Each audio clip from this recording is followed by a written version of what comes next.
i votës tjetër është imponim, nuk është vullnet i lirë. Dhe nuk është demokraci.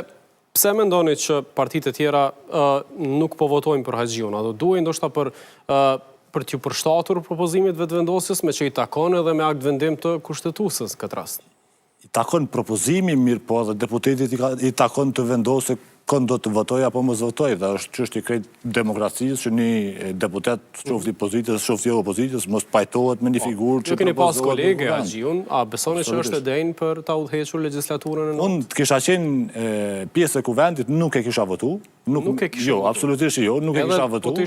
Edhe po t'isha pjesë e vetëvendosjes, çfarë do të thotë, nuk e kisha votu si kryetarit kuvend për shkak të gjithë kaluamës që ne kemi pas për 4 vite në kuvendin, mendoj që nuk përfaqëson me ligjet që ka pru, me ato cilat i kemi kundërshtu, dhe njëna prej arsyeve që unë jam largu prej vetëvendosjes është pikërisht veprimet edhe të Albulena Haxhiut, kështu që në asnjë mënyrë. Haxhiu është një prej arsyeve që e largu nga vetëvendosja. Absolutisht. Jo Haxhiu si individ, si deputete, po veprimet, ligjet cilat i ka pru si ministër në kuvend, absolutisht që është faktori kryesor që unë jam largu prej një subjektit politik cilën kam vepru edhe nuk kisha votu në asnjë mënyrë dikush i cili ka provu vendit me ja jep një ligj ku lejohen martesat burrë me burrë dhe gru me gru. Ka më shumë ti për kraje popullore në anë të shkurt, prej grave. Po unë s'po them që se ka të drejtën me u bo, po unë si deputet përfaqësoj diçka komplet tjetër çka përfaqëson zonja Haxhi. Dhe nëse ndryshon emrin lëvizja vetëvendosja, do të ishte ndoshta plotësimi kërkesës të partive të tjera ose zmbrapsje nga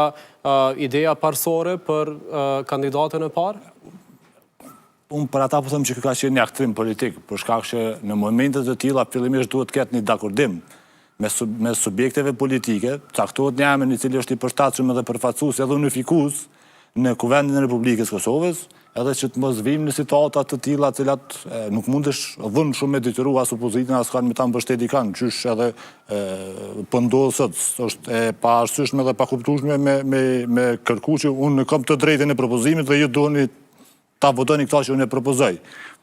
Subjekti i cili deli pari në zgjedhje është shumë e vërtetë që i takon me propozu një emër, mirë po plotësisht të drejtën, kushtetuese secili deputet e ka dhe me votu kundër, edhe e shfrytëzon të drejtën. Vullnet Ilir, qysh jeni duke pa këtë 48 orshin seancat shkurtra, disa minutëshe, sërish pas 2 ditë dhe mblidhen, me të njëjtin skenar, me të njëjtin epilog, deklaratat e njëjta, qëndrimet e betonizume të deri tash, a ka dëm institucional krejt kjo situatë?